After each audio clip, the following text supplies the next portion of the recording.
I had a small heart attack in 2007. Like that pain, I thought I was gonna. And this wire comes out of my stomach, and then in this bag is like a set of batteries.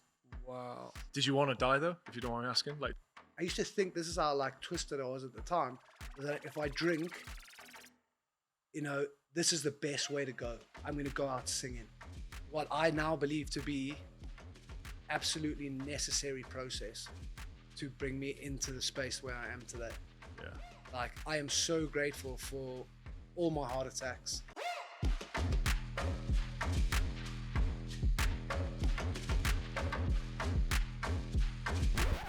So Rhys, you moved to Wales in the year 2000. Yep, Playing rugby. I did. Yeah. Which team? Or was it just a move for opportunity first? Yeah. Well, when I moved over, there wasn't a guarantee of like anything Right. concrete. It was just like, come over and have a trial, and see how you go. It's with Newport Youth. Right. And you were born and raised in South Africa, right? I was. Cape Town, was it? Johannesburg. Okay. Yeah. Close, what was that like?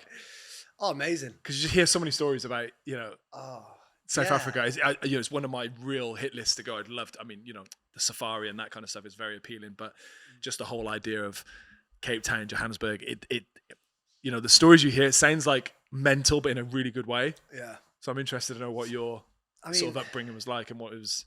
It was great. I loved it. Like Joburg can be edgy, you know what I mean? Right.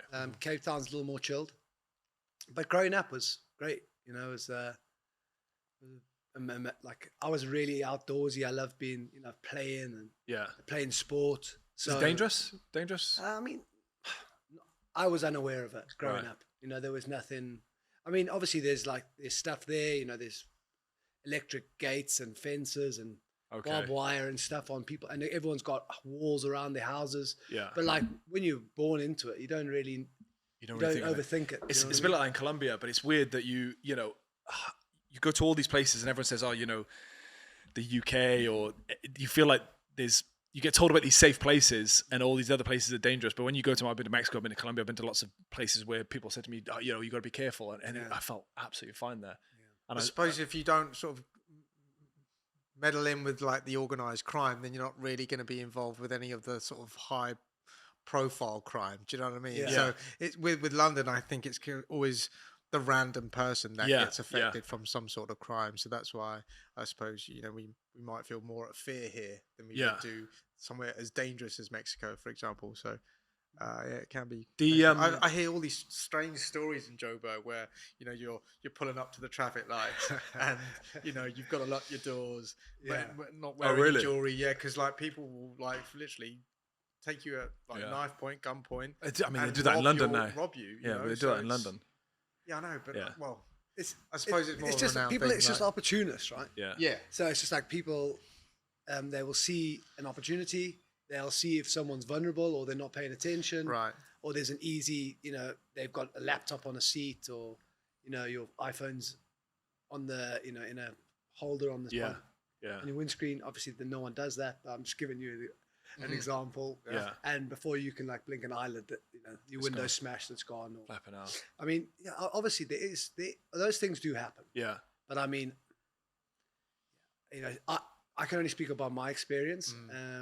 Like I've been blessed, or I've been lucky. I've had my house got robbed when my mum was in it, and that was fortunately nothing went bad. So other than that, we've been pretty lucky. Obviously there are bad stories, no doubt, but I'm sure there's bad stories everywhere, right? Of course. And were you playing rugby in South Africa as well? Yeah, no, I went. I only started. I was a late comer to the game. Right. When you say late, how old were you? 13, turning 14. Right. Okay. So I played. Like I said, I was into my other sports. Love cricket. Yeah. Swimming, soccer, football, as they call it soccer over there. Scary me when you say soccer. When anyone says soccer, I'm just like, I know. No, but it's a football. Yeah. Well, my daughter's from America, and she always says, "No, Daddy, I like playing soccer." I'm like, "No, it's football, babe. Like, you use your feet, so it's a football." I'm similar. I was very sporty growing up. I loved tennis and cricket, and I actually had trials for Wales for cricket, which is so random. And I loved football, but do you know what? Rugby was the only sport I played it a little bit. Yeah, you're And Welsh, so but I know. embedded in Yeah, you, but right? I didn't. I actually would stand by this. Rugby is the only sport which I look at and I just go, oh, God, like, you know, I train and I box now, and that's, you know, it's getting hit in the face. But rugby is one of those It's sports where you brutal. just look at it and you just go, that is Fucking, the brutal side of like combat sports. It's pretty like, it's not even I don't even know if it's dubbed a combat sport, but it's one of those sports I just go, do you know what? I'm happy to not go near it. yeah. And I don't know how you know, the idea of just running and smashing in, it's just crazy. Without any protection as well. Like, you Yeah. compare yourselves to American football, but I know, you but guys are just like, you know, hammering yourselves at So each other. what is it? What was the attraction for rugby? What was the? I don't know. It's just like, obviously when I was growing up, South Africa won the World Cup in '95. Ah, okay. So like I hadn't picked the ball up at that point. Right. Like I was all cricket, you know, loved for like football, swimming, like I said, and then when I actually went to high school, is when they offered it, Yeah. and I was like, we just won the World Cup. And did you realise you were just good at it or South Africa won something? the World Cup, so I was like, yeah, right. Yeah. Why not? Let's get stuck in. But did you realise you were quite good at it quite quickly, or did it like? No. I wasn't great at all. I mean, Right. yeah, I didn't really like tackling. Wow. I was quite slow when I started. I was a bit of a cart horse. And you ended up being a professional rugby player. Yeah. So That's like crazy. obviously, yeah. I mean, I remember like because with the Afrikaans and the English, the Afrikaans boys, they seem to like grow real. They get like There's something in the water, like yeah, those dude, boys. they are fully grown by like 14, 15. Wow. So they're monsters. So like Wow, those first couple of years at school, we would play the Afrikaans schools and they would just put 40, 50, 60 points on us. But then as you start to grow by like 15, 16, you catch up, yeah. and then like the score starts coming down, you know, like Okay. 20 points, 10 points. And then by your last year in school, when everyone's more or less leveled off, you know, it's a game. And like most of them, we turned them around, you know, by 18, we were beating them. Wow. It's So- nice to hear that transition, actually. Yeah, so it's like a little progression. yeah, because you could mark the progression against the Afrikaans schools, you know, because Yeah. they were just absolute mutants. Mate, I'm saving the audience for your story because it's incredible. Yeah. And I'm going to touch on it in a bit because, yeah, just keep watching everyone because this guy's got an incredible story. But let's go back a little bit. So you came to Wales Yeah. from the same place as me, which is great now. Yeah. Lived there in Newport. Newport. Shout out to Newport. Newport. Is that what you call it? Newport. It is Newport. Whenever someone ends up there that's not from there, I always like, how are you? I'm so interested in how people Yeah. end up there. Oh, no. It's normally like you know, a relationship or work or whatever.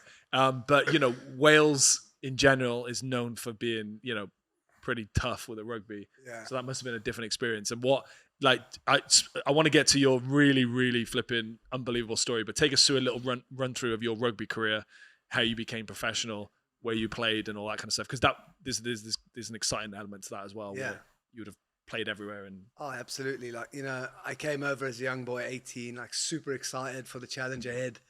But I was, you know, I loved the social side of the game, and I, you know, come from a real social family, like a bit of a party boy. okay, So those first 6 months in Newport were just like, they were amazing. Do you know what I mean?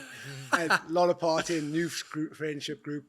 And then fights every week. after 6 months, I love a scrap, I was mate. more, I was more a lover than a fighter, mate. Right. I mean, obviously, you can't avoid getting in scraps. Yeah, you just see it every week, It just yeah. happens.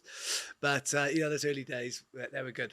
And got selected for Wales 19s after 6 months, and then it was Wales 21s, first pro contract, and then Wow. you know, 2006 was my first Welsh tour when I got capped. So like from 14, I got capped at 24. So like 10 years from when I started rugby to Wow. my international cap. And then where did you go? Where did you play? Like which countries and stuff? Or who did No, you? it was literally just, I played SA up Yeah. until I was 18. I got picked in like South Africa. I got like a school. They do a big tournament there. And then you get selected for like SA schools, but there's two teams. There's an academy team and they're like A team and B team. B team, Right. yeah. So I was in like the B team. Right. But you know, at that point, I thought, you know, because I had a British passport, my dad was Welsh. I thought I'll give it a go in Wales. There was a thing called the quota system that wasn't sitting with me well at that point because I was affected by it early on, and I just thought, you know what, like let's go and give it a crack there, see what happens, and that's what I did. And, Were you still took playing professionally and partying as well, or not? Or was it, Oh yeah. because you hear stories from back in the day where boxers and football players they would go out, have a fight, and then drink the next day, or they'd have I heard about Ricky Hatton having a big massive cooked breakfast before a fight. Like that time seems to have not disappeared but changed now, where if you're gonna go at something in sport, you've got to be healthy. You can't drink, you can't smoke, you can't go out and have fun. But I imagine you coming to Newport, I think it's part and parcel of being in that kind of environment. Yeah. You're with lads. I mean, I can just, before you go into answering Matt's question, I just relate to how we were in Winchester, right? We were playing football. Yeah. And we would just go out with the rugby boys. Yeah. And there was absolutely no way where we could compete with how they could drink, how they could just get on it. Yeah. They were just rowdy. They were just boisterous. And it was just like, fuck me, these boys can fucking drink. They were just in a different league. Yeah, it's a different level. So I can only imagine some of the stories that you could tell that just, are unbelievable. They were wild, because I always think rugby and military boys are quite similar in the way that they drink. Sure. And so like for me, when I came into the game, it was kind of on the precipice of, it was already pro, but it hadn't been like pro. Mm-hmm. So there was still a lot of players hanging about that had come through the amateur era. Okay. So like those early years when we was coming in the squad, it was still like, we play, but then we go out. Like there was like not even work hard, play hard. Question. Yeah, it was without fail every game. Right. Okay, we've played, we've trained all week. Now let's go get pissed. And if you got, give us one mad story where you're just like, look, if you can, this is what happened. This is how much we drank. We went till a couple of days, 4 a.m. or a couple of days later, whatever. You must have one. You must have one story that sticks in your mind. I'll give you one. I mean, I don't like to normally talk about these things because they were chaotic and they caused stress to my family, but. I mean, there is one that is, I suppose it is slightly funny. Right. Yeah, we were on tour in Italy, like with the club, with the Dragons, in like, what would you call your European like window? Sure. You're playing against French, Italian teams, whatever.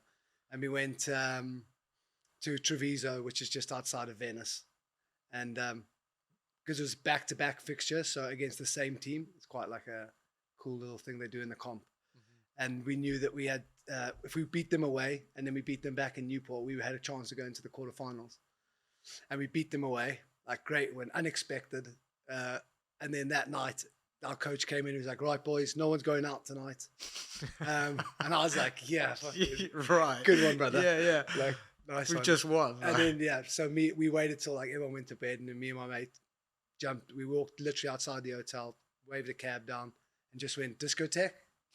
Took us to the nearest discotheque, which was pretty bizarre because they didn't take cash. It was just a card system where they stamped your card after every drink, which I thought was the most amazing thing ever.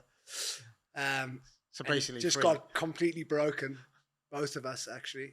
And then it was a very complicated scenario. What happened by the door? A phone was stolen, and it was on me. And then we got like pinched by the cops. But then my mate headbutted the copper, the Italian copper. Oh no! Things went south real quick. We got, the batons came out. There's little like sticks on the hips, and then and we got handcuffed, and oh man, it was brutal. And then we just thought, it's like, this has happened before. I've been, locked up and taken to, a holding cell and let go in the morning. Yeah, for the next day. We play rugby. We always get off, like just sober up. Nothing happens. Yeah, like they'll let us go in the morning. Our flight's in the morning. And they were like, "You guys aren't going anywhere." And we were like, "Yeah, good one." And they were like, "No, I'm serious. You got to go to court." Dude, and we had to get transferred from the holding cell to an Italian jail. The whole thing, suits, fingerprints, naked search. Oh my God. And we got put in cells, split up from each other. Like there was triple bunk beds, 6 people in a cell, a long drop. I just thought, oh my God, I'm gonna have to scrap in here now because they're gonna want to, try and do something to me. Yeah. So I remember that the guy, we had got given a mattress with a sheet, a tin cup, and a tin bowl. And I remember just crying the whole way down the corridor, just like, and I was going like, can I have my phone call? And they were like, you're not in America. And I was just like, it's always the go-to, isn't it? If you're in a foreign thing, they're like, no, you ain't in America now. I don't know why they say that, but it's like you hear that quite a lot. Like, so that was, mate, that was probably one of the worst ones, you know, because I was there, we were in there for like three nights or 2 nights. And then when the fines we had to pay, the fine I had from the club when we got home, like the distress, the distress on the family, like, dude, it was bad. Right. And obviously I was playing for Wales at the time, so it was in the press. And although like I didn't headbutt the copper and all that, but they in the press it was meaty if they said, oh, I did that. They bigged it up. And I did all this other stuff. So then when I came home, I didn't have time to like say, this wasn't me. Or they're not going to post an apology in a paper. Yeah. So like that was, you know, that was that. I mean, they're treating you like you're criminals, really. Like putting you in the cell for 3 days and then you're having to go through the suit and actual legalities of it. And I couldn't speak, and I was getting my like charge sheet out of my pocket and showing the prison because none of them spoke English. Right.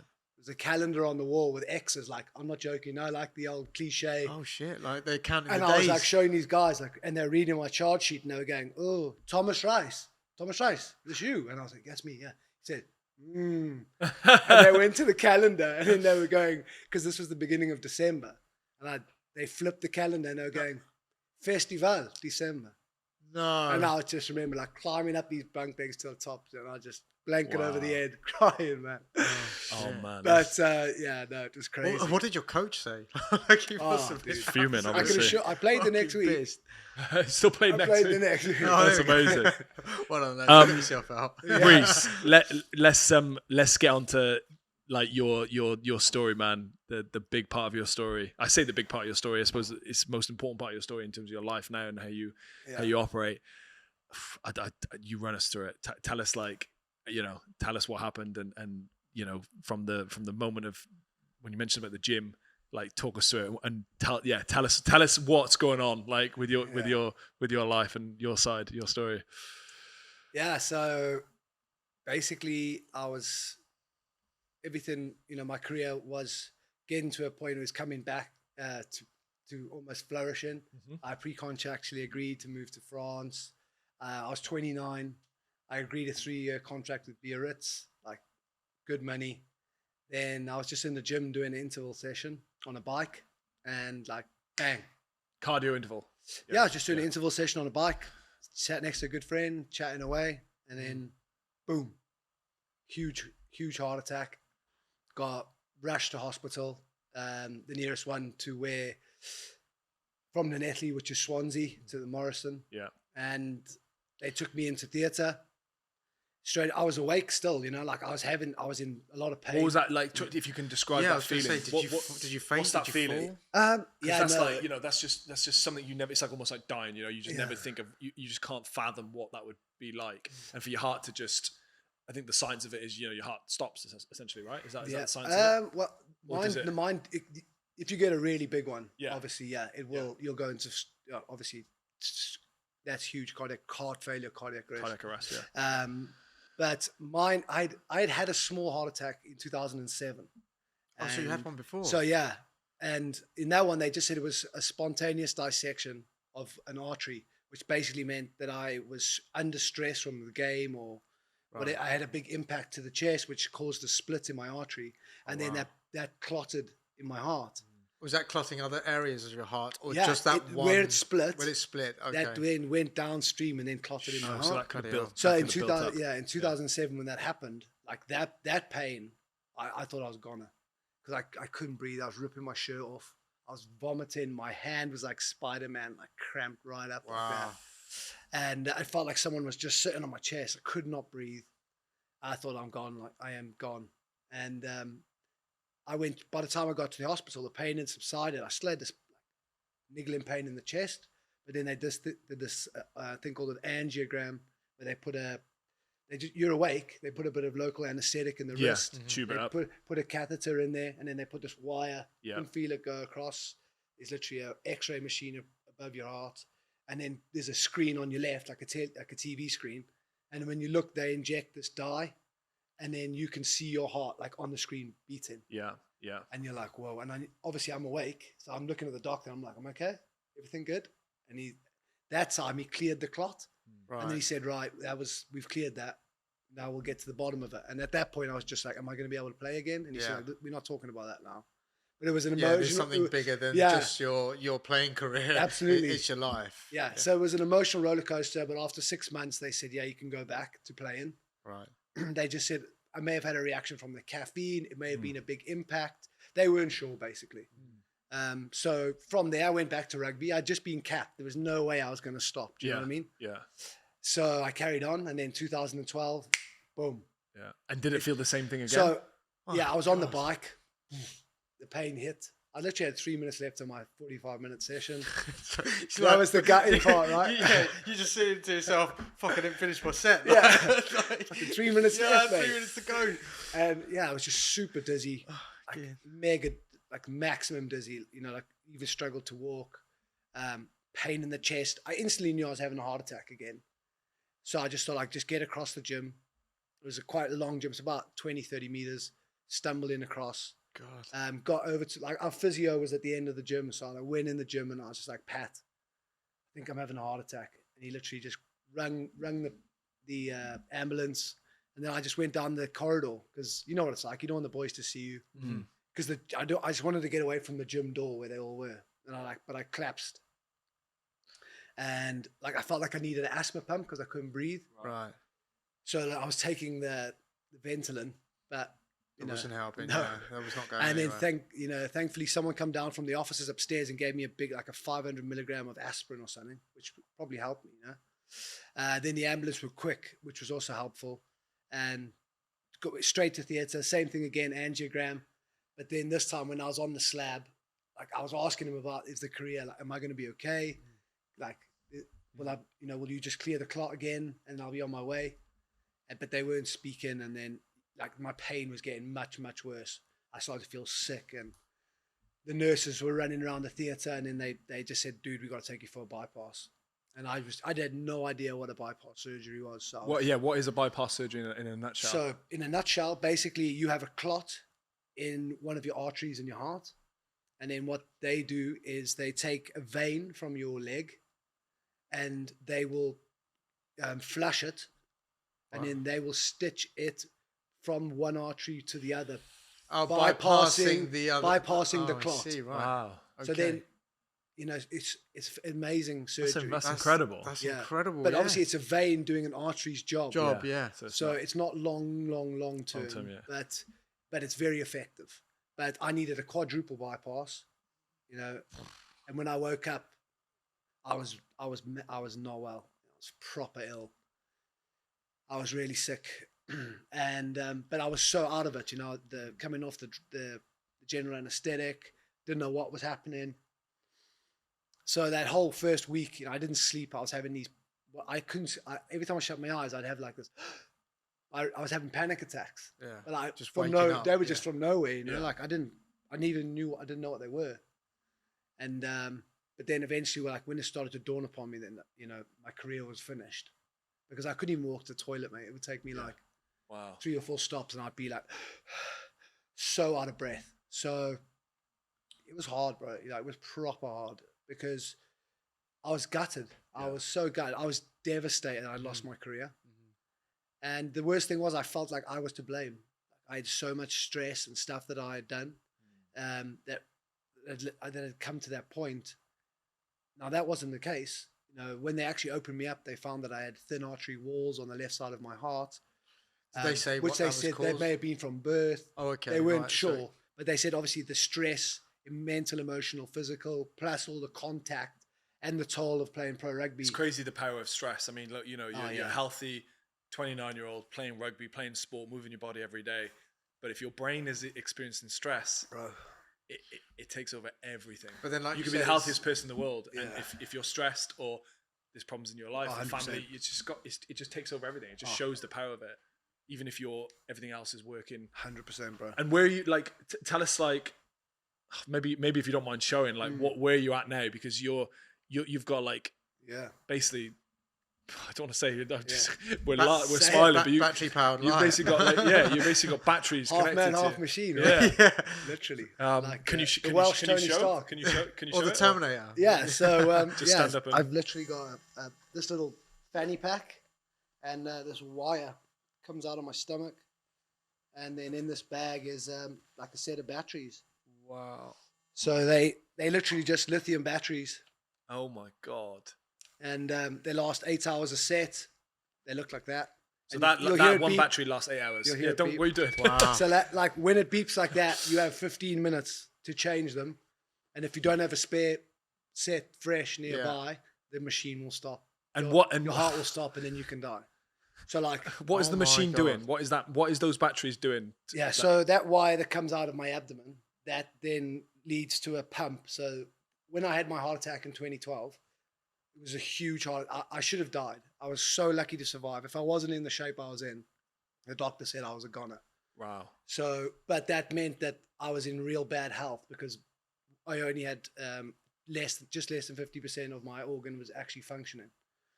So my health deteriorated badly over those next 2 years, between 2012 and 2014. But also, like, not only my physical health, but like my mental health was shot to bits because loss of career, loss of identity, Movement. loss of purpose. I couldn't go for I couldn't go for a run. I couldn't go on a bike. I couldn't even walk up a set of stairs without stopping 3 or 4 times, mate. It was, so you can imagine, right? Up here, Just absolute spiraling. like, and you know what it's like when you're in your worst state of mental health. It's like projection to the future, and I couldn't see a positive future.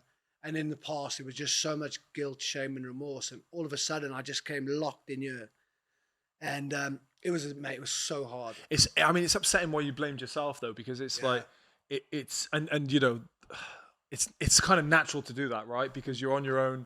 You've just like, you know, you're just, who else are you going to blame? You're going to try and blame yourself, but obviously it's not. You can't blame yourself, and the way you get out of things like that is you've got to go, well, wait there. You've got to snap out of it. You've got to think of, you know, we spoke about this on the phone when we spoke last week about the positivities of life, being able to wake up, breathe, see people, you know, see friends, see family, eat, you know, all those little things that mean things now probably more than ever to you in that sense. It was, but I had, you know, the mad thing is I had that. Right. Because even then, up to 2014, in 2013, the doctor said, listen, I had a transplant assessment because my health was so bad, like I couldn't breathe. And I just said to the doctor, like, this can't continue.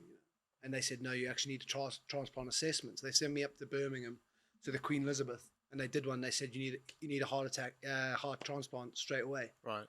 But then they did this test, and they saw that I actually was untransplantable because I had a pressure that was too high between my lungs and my heart. It's called pulmonary hypertension. Okay. And that would have been to replace your heart. So like I drug my parents. They had flown from South Africa to Wales because I needed an urgent, like they said, you need one now. So I went straight onto the most urgent list. I called my folks. They flew over. And were they trying to find a heart that matched yours? Yeah, so I was literally waiting in the hospital, and then the last test I needed to do was this. It's called the right heart catheter. So they go through your jugular and your neck. You're also awake, local anesthetic, and they go straight in your heart, and they take pinches of the pressure. Now you're awake, and you're looking on the screen.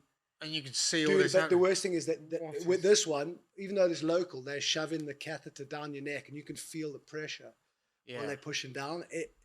It's something else, You're making me like... No, dude, the first few you just like, your blood pressure drops, you feel queasy, you want to boff. Yeah. Even when you're used to them, they're not nice, mate. Do you know what I mean? It's like a catch-22 because the doctors are saying that, you know, you're in, you know, great condition in terms of like your health and fitness where you're in a professional rugby career. And then they also said at the same time, because of the impact of rugby and everything that you put your body through in terms of that contact sport led to this as well. So it's fascinating to understand how someone can survive something like that and twice. Well, it is a miracle you survived. It is. It is, yeah. And then, like, obviously, and you look great, mate, today. If I'm honest, like, you know, the reason why I wanted to go through the story halfway through, because people would have been thinking, like, well, wait there, you look fine. And obviously, it's been a turn of events. Yeah. Yeah, like, because 2014, I had the op for the machine that I showed you already. And, like, the recovery for that process took about a year, 18 months. But it gave me a much better value of life. That shortness of breath left. I could walk a little further. I couldn't still do inclines. I couldn't go on a bike. Now I can't swim. I can't. Then I couldn't. This can't get wet. Like I can only do because it's a open wound straight to the body, and that wire goes straight to the heart. You got to be really, really careful. So you can only bathe like full. Obviously full shower 3 days a week. You can do a little, little sink wash. Sure. But the actual full, because then I've got to do a dressing change after every bathe. Wow. And what's it actually doing? So the batteries are powering this, but what is it actually doing to your heart? So the pump is the left side of my heart is completely dead. So they drill a hole into it.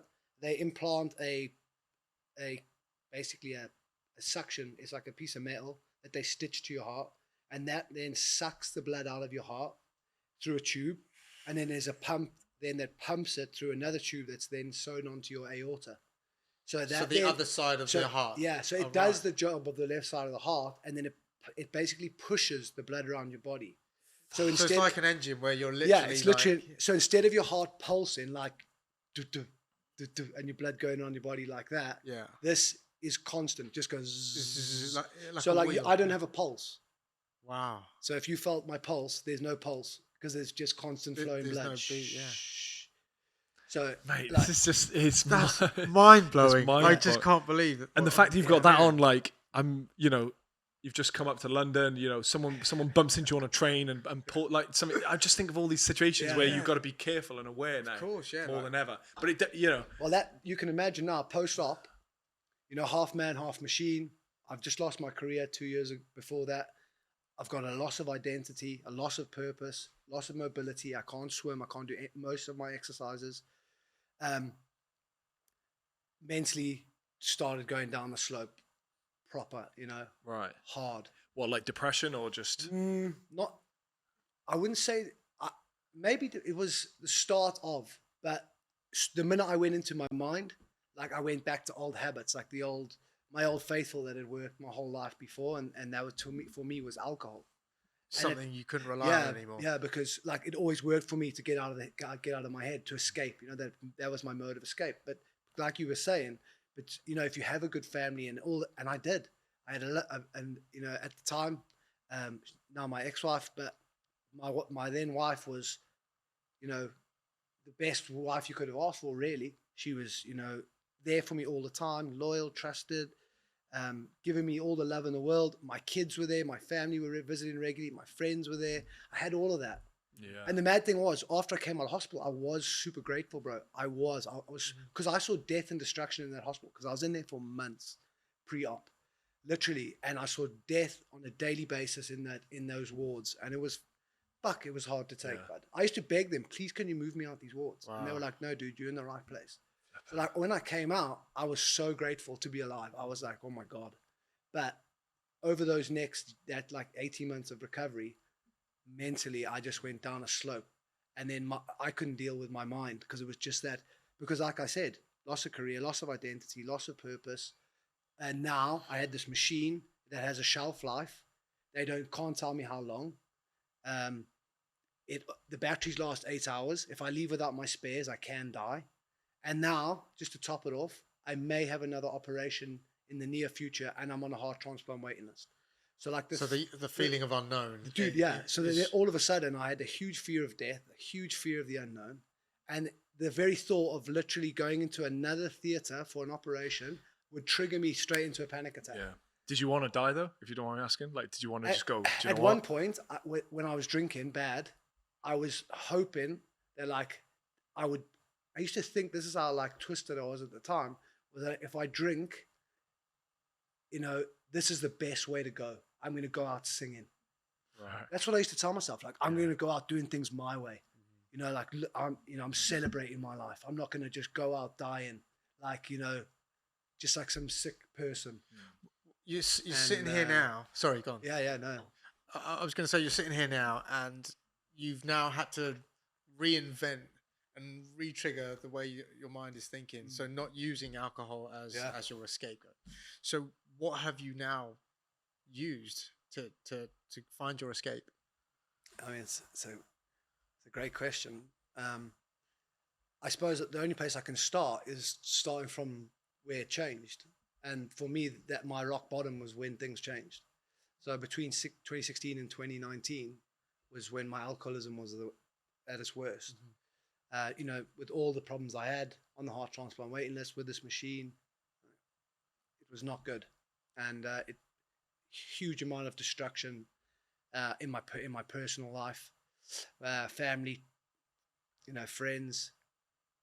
Yeah, it was hard, you know, and but I inevitably on the 1st of September 2019 I crashed my car drunk, and that was a turning point. Not that incident, but what happened that afterwards that evening, at that back at my with my family.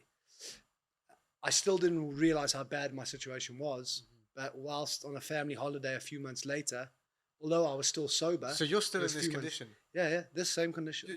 No, but no. Imagine me 21 stone then. No, I was massively overweight. I was drinking. Wow. I was smoking fags. My head was not in a good place, right? And whilst on a family holiday, my relationship at this point is in tatters. My kids are been through things that children shouldn't have to, you know, endure. And then my best friend, who I went to visit from school in Mauritius, I went to visit him, and then my ex told all about all the things I was up to, and him with a couple of my other best friends from school. My dad and my half brother all chipped in, and they staged an intervention while I was on holiday and sent me to a rehab facility in Cape Town. Wow. And that's amazing. I was on a family holiday, you know, like visiting my mate, and obviously well, they all turned up, or they all just no, they sent me. Like my kids and my ex flew home to Wales, and my kids were, you know, it was not a nice time for them. And then I had to fly to a rehab center in Cape Town. Like I didn't think I said to them, listen, I'm going to be there for 2-3 days, and then I'll be home. Have you got to? I'm really interested in this. Have you got to agree to go to these rehab centers? Yeah. You can't go. They don't go there and lock you in. But because it's something happened with my family member, and I was like, you just got to put him in a rehab now. Yeah. So but they've got to want to go. You can't force them. They've got to want to go there. It's probably the worst thing about addiction is that unless the person wants to change, there's no one on earth that can so change did you say yes straight away, or did you go no and then because someone of the convinced pressure you? that was put on top of me, and my ex is like, she said, we're finished, but if you want to have any chance of this marriage continuing. And it sounds like the way it was organized with your friends and stuff, you know, Yeah, when and enough like, people they like, were all like, when enough people like that going. care about And you, I was like, then right, you should listen. Yeah, exactly. So I was like, right, I'm going to just go. I'm going to just go for a few days, because they're like, you're going for a month. And I was like, listen, there's no way I'm going for a month. And they were like, no, you're going to go for a month. I said, okay, we'll see. You watch. I'm going to go in there. They're going to tell me I'm fine. I'm going to spend a week and I'll go home. That's genuinely how deluded I was, and how much denial I was in. Because literally the minute I walked through those doors, it was just like, bang. It was like my walls just came down and I just crumbled into a complete mess. Because the first thing that I can recall was there was a recovered assistant, or they call them RAs, but it's basically a recovered addict that works in the center. Right. And was it posh and nice, or was it a bit? It was just a house, mate. It was the house in Kommetjie in Cape Town, right. With a whole bunch of addicts from every walk of life you can possibly imagine, on every drug you can possibly imagine. And I just walked in there, and the first thing he said to me was, if you want to truly recover, he said, you have to put everything on the table. Just be completely honest. And it was the best advice anyone ever gave me, because I just went in there and I thought, you know what, like, I'm just going to do it, because I was a broken man. Did it help? I was empty. Did it help as well, not knowing the people? You could go, do you know what? These people don't know me. I can just tell them. I can tell them everything. It definitely helped. Yeah. But like that intensive one-to-one and group therapy environment, and being vulnerable and honest for the first time in my adult life, it really was just really hard. It was so unusual. Yeah. But like so, like releasing and so life-changing, transformative. Like it was just, that weight was left, mate. It was shoulders. Unreal. So there were so many things we had to do, and we did equine therapy, which was incredible. What's equine? We did therapy with the horses. Okay. with all the I've addicts. heard about that. It's supposed to be amazing. Yeah, Wow. we like with The horse is supposed to be really great. Dude, it was mate. They could feel your energies. Yeah. That's incredible. Yeah, it They was crazy. respond really well, yeah. And we just had to do a task. There was like 12, 13 horses. And all we had to do between like 20 addicts was just get one horse to jump over 2 tires and a piece of wood. Gotcha. Okay. And it was so bad. You're connecting with this horse. Like it's But- going on. and they gave us a set of rules. And like addicts being addicts, first thing, we don't ask for help. So the teacher's like, you can ask me how to help you. Yeah. And then we're like, okay. And then it's just it was mad, mate. It's so amazing.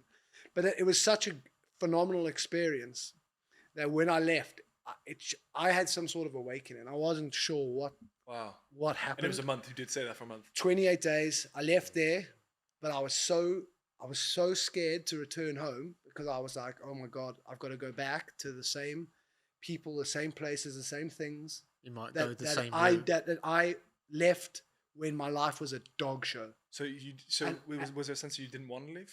Like, no, I never really got to that point because I needed to go home and sort shit out. Yeah. Because I wanted. Or you were pumped to go, right, you know what, I'm in a place now where I can go and, Exactly, yeah. So I thought, I got another chance here to try and, but I was determined to never, ever, ever feel the way I felt in there. I was empty. I was numb. I remember just the vulnerability making me cry. And it was just a very, very powerful experience. I suppose you owe a lot to the person or the friends that you were having when you were, going downhill, and them telling your wife at the time of your behavior. But in hindsight, you owe them your life to a certain extent because they pointed the rest of your family and friends in the right direction for you to get the help that you needed at the exact time. Yeah. Otherwise, you probably would have, Mate, I mean, finished how I didn't die in those 3 years when I was drinking. Yeah. Because I would drink until I blacked out, mate. I would wake up in hospital beds, police cells, taxis. You would have ended There's no killing way. yourself. People You would have killed find me yourself. with my batteries would be beeping. And they'd ring my wife 3, 4 in the morning. They'd be like, listen, we found Rhys here. We can't wake him up. How do we change his batteries? it was almost like you It gave was up. horrendous, bro. It was horrendous. That's it. That's just. So yeah, it is a miracle. It is a miracle, genuinely. Yeah. So like, but it gave me purpose. So like when I left the house, because I lost my identity, lost my purpose, and that's what it made me do. It made me reevaluate. And the most important question it led to in that reevaluation was to ask myself a fundamental question, and that was, who am I? Wow. Because I didn't know. I genuinely had no fucking idea who I was. And then I was like, all those marks I'd fitted on throughout my life in every environment, and it all led back to fear for me. Because when I looked in my life, it all came from an early experiences of rejection, of confrontation. And from that, I had built walls and coping mechanisms to how to be accepted in the world. To hiding that. Yeah. From To hiding my fears. It's such a sort of That's simplistic question. Who are you? But such a difficult question to answer as well. So difficult. Who would you say you are now? Like right now, this moment. I'm a very grateful man who's been through what I now believe to be absolutely necessary process to bring me into the space where I am today. Yeah. Like, I am so grateful for all my heart attacks, for all those experiences, because that suffering has brought me to this place. You think it's made you the best person that you It's been an amazing teacher. Yeah. You know, I've had some blessings with friends, my ex-wife, my current partner. A lot of good people in my life have helped me, and everyone's helped me. Even the people that weren't helpful were also teachers. Yeah. Yeah. You know, their teachings were blessings too. And but fundamentally is when I started to look after myself and find ways to deal with my past, because it also started to lead me to a question that I wanted to know the truth. Like, who am I? Where are we from? Like, we've been told and spoon-fed and conditioned and programmed for our whole lives, but actually I want to know the truth. Yeah. Yeah. And that led me on a journey. this crazy journey. That's And like the then- man and machine in you. That's weird, no? Exactly, right? That's like the man and machine side of you. Like, wow, like there's two sort of different dimensions to that. And I think, you know, it's such a simplistic thing, even what we're doing here now, the power of conversation is becoming Amazing. more and more important. And the reason why we set this, I set this up selfishly with Jay and James, just to go, look, I want to learn about different people. I want to know people's experiences, because those experiences that those people share with us are going to help me understand things better. And it's just crazy. It's so, like, especially as I think as men, it's so hard even now. Like, it's hard to just sit here and talk openly and be like, fuck, like I'm talking about something that I wasn't always comfortable talking about, and now I am, and it's helping me, and I've got this appreciation of life. And it's like, it's such a, that's it. We share that where we feel that we've had some hardships in our life, but then we then open up to someone else like yourself and some other guests that we've had on and hearing them, their adversaries that they've. You realize how lucky you are. How lucky you are. Yeah. And it's just amazing how you're still here, and it's amazing to hear the experience that you've gone through, the journey, and now in the right mindset. I think that's just. Do you think that's helping, like, with your side now? Do you think I've seen a couple of your Instagram stuff now, and I can see that you're doing exactly what I did, where you're like, hey, I'm making myself talk about this now, even though it's a bit new and a bit like, but it's helpful. And even like podcasts and stuff, and I've seen another podcast you've done as well, where you've opened up. How important do you think those kind of mediums of talking now, are helpful? And you can maybe put it particularly to men, if we have egos and we feel too strong to talk about it. You said it yourself. You didn't want it's crazy what you said. You said you didn't even want your mates to see you having a heart attack in the gym. Like, that's pride, bro. Pride. Another person will be running for help, being like, grabbing everyone. Look, I'm dying. Yeah. So, like, how important do you think it is for you to keep telling your story, speaking to people and other people as well, sharing their story? I think more and more what I'm learning is I just to be me. Like, I sharing my story is medicine for me, but it's also medicine for other people, because by being vulnerable, by being honest, by admitting our wrongs, but also owning them, and seeing that change is possible. Because sometimes it can be overwhelming, because you look at the state of your life, you understand that you weren't conscious, you weren't authentic, and then all of a sudden you found yourself that you've been driven by ego for so long that you've lost your way. You don't know who you are anymore. You've got no value system. You have no integrity, no morals. And this is what the problem ends up being. You don't know who you are, like we talked about. You're lost. Yeah. You don't even know what you like anymore. And let's be honest, you're probably going around in cycles of doing mistakes that you hate and regret, and you beat yourself up for.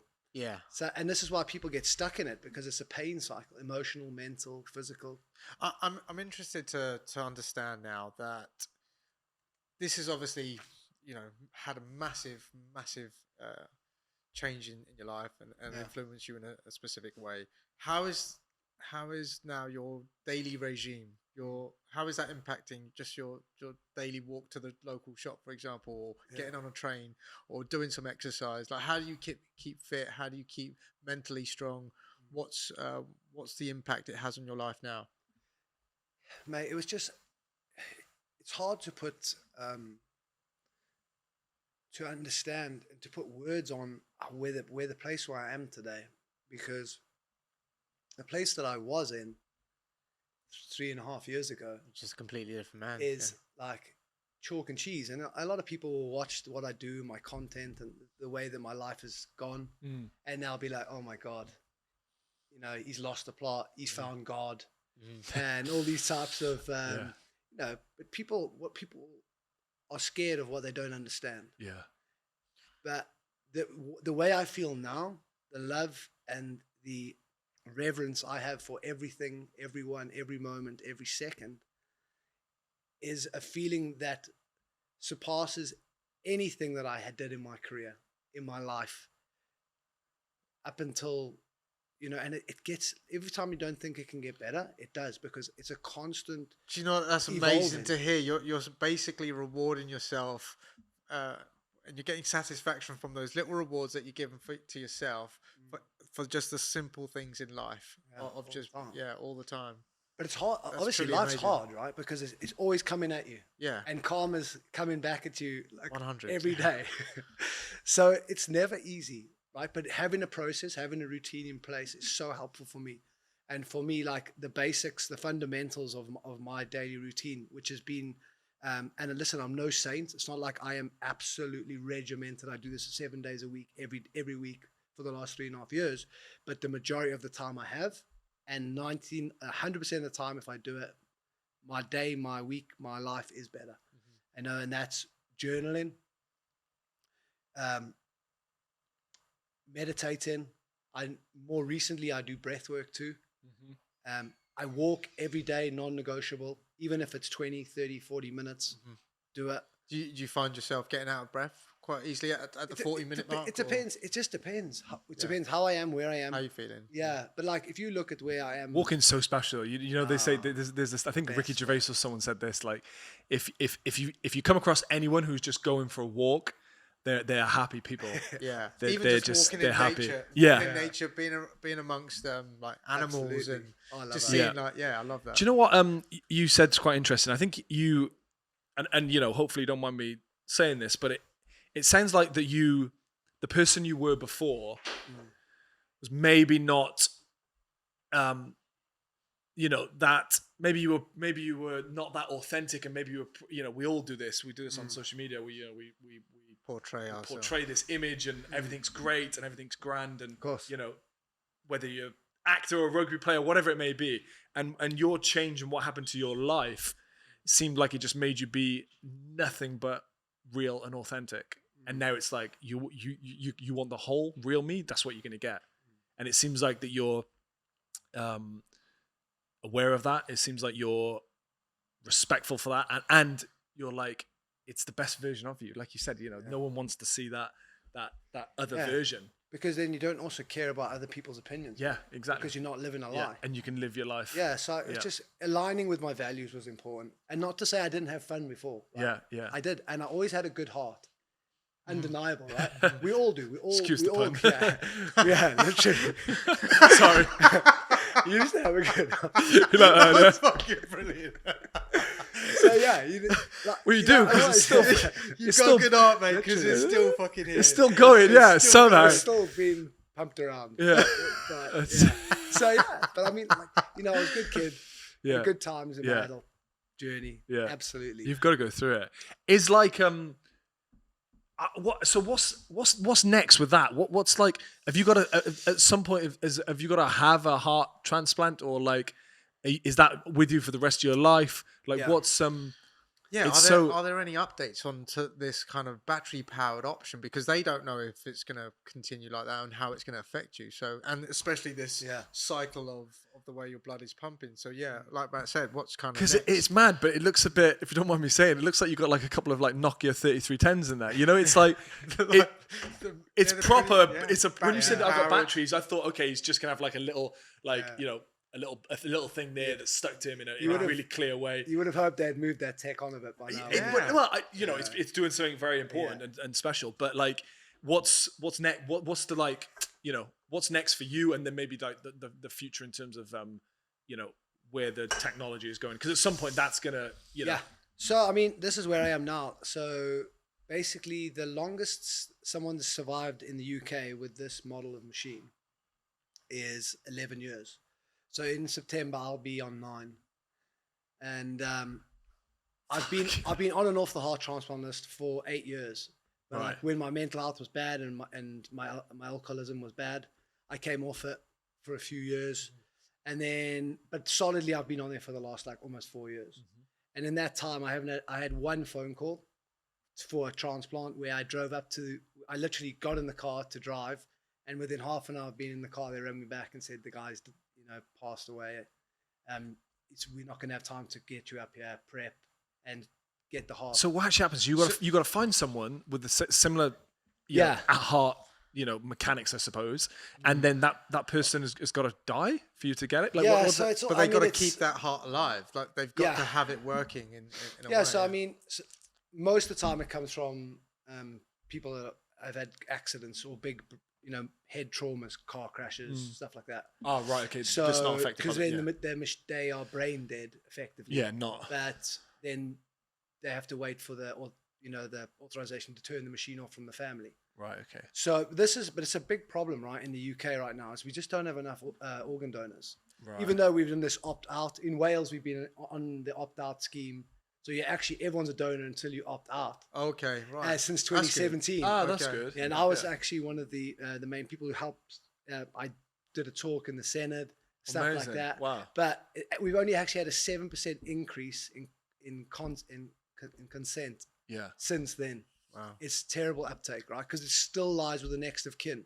Mm-hmm. Like, you never want to be in a situation, obviously, right, when your child or friend or daughter or son has that moment comes where the doctor says, "Do you want me to switch the machine off?" Mm-hmm. And it's just in that instant, because they need those organs like as soon as possible. As soon as possible, yeah. So like you've it's a really insensitive topic to go into pre your loved one not. And being it's crazy they don't realize that so someone then, like you. But then, even though that would need person's it. wish may have been to be a donor, still now Lies with most of the transplants are being refused because the next of kin are not given the authorization. Wow. They definitely. So okay, that's good. They need to be aware. Yeah, like that's how good that you're they talking can, about that, because the awareness. It needs needs to be awareness raised. because there's not enough education on it. Yeah. Mate. We're not enough. We're not doing it in schools. I mean, would you like to be the ambassador to bring that awareness and go and maybe do some sort of tour? You can I'd talk love to. from your experience, and then go around and sort of educate people on the next of kin making these massive decisions, and they think, okay, let's say my husband's having a real bad problem with his heart. He has a car crash or something. His heart can still be used for someone else. Just making people aware. I think to live a life. I think it's I think you can save 9 powerful. lives. I think each person. Yeah. Roughly. It's Have you looked at going anywhere else though? So that's where I am now. So I've been on the list 9 years almost. Is there more like a global list you could go on in a weird way? No, or is there... it's not. Unfortunately, not. Yeah. So and then wherever you go is private. So like I looked at the States. It was like £500,000, and you got to be jabbed. And I'm not jabbed, and I won't be getting jabbed anytime soon. So good. So I won't be going there. So then my other option was South Africa. So going back to where I was born, which is I've basically given myself until September to see if I get another phone call, and if I don't, I'm going to make that trip back to SA. We've had some like doctors on and different people, and there's a couple of countries out there in the world maybe you should look at that are really at the forefront of health now. Colombia apparently is like top. Mexico's good. Mexico. At least not bad now. Yeah, Singapore. So Turkey. So I am fundraising. Are you? Yeah. Okay. I've got that's good. What's the, so is that the rough figure? You need to raise $500,000 to get. I mean, no, we've set a new target because America's not out of the question. It's just they're not really changing those rules to fly there. Yeah. So I think we've had a change of mind. I'm still going to do this on my Just Giving page. Yeah. But I think we're going to move to SA. We currently fundraise about 150K. Wow. So we reckon it's going to be about 250, 300. Okay. Oh man, if we by if we September, can help in any if way. I haven't had a call from the hospital here, I'm going to go and hopefully be allowed to jump on South Africa's, because I'm actually still a citizen. Yeah. That should be fine to do. We'll definitely donate, man, and if any way we can help plug it, that'd be great. If you got the have you noticed now you can put a fundraiser page on your Instagram where people can just click? Yeah, it's in my highlights on my Insta, so nice. So it's on the highlights. I saw this the other day because I donated to Turkey, and it was my niece that actually had it. On your main profile now, you have just where your bio is. You can just click. Okay. And it's a fundraiser. And cool. like Turkey's an example. You Chuck just it click. on there. Thanks, bro. I tried doing it, but I couldn't figure out how to do it. But there's a proper tab, a button there. Setup. Yeah. That's incredible. So what? It's there's like what like so you don't even know if that's going to last 11 years. But can't they just replace that with saying? Because I've got a humongous amount of scar tissue under my sternum. So even my next operation, albeit a transplant, have to get through that. Like the easiest thing is just to rip everything out, because to get to it and try and keep it in, like the last operation was, I think 12 hours it took to get to my heart. God. Like to get the pump in, because they took so long to get through the scar tissue. Mate, it's just like a mesh. It looks like a spider web. Let me say this back. This is incredible. Like, so you're the way you are with life now is incredible, and yet you've still, you've still got this. It's not stress because you've trained yourself now to be happy and enjoy and love life. But you're 8 years in. You've got a device on you that expires, or the last time it expires is 11 years, which is in 3 years' time, and you need a replacement. That's the longest, and it's like, that's crazy. And if that doesn't happen, or you don't find a heart, you're basically gone. Yeah, it's just crazy to think about it. The situation was just as simple as this. I had to continue my emotional, mental, and physical suffering, or I had to accept the place I was in, my life situation, which took me a long time to accept. And dragged myself and a lot of people through a lot of that suffering. But then when I got through it and finally accepted the place I was in, I surrendered.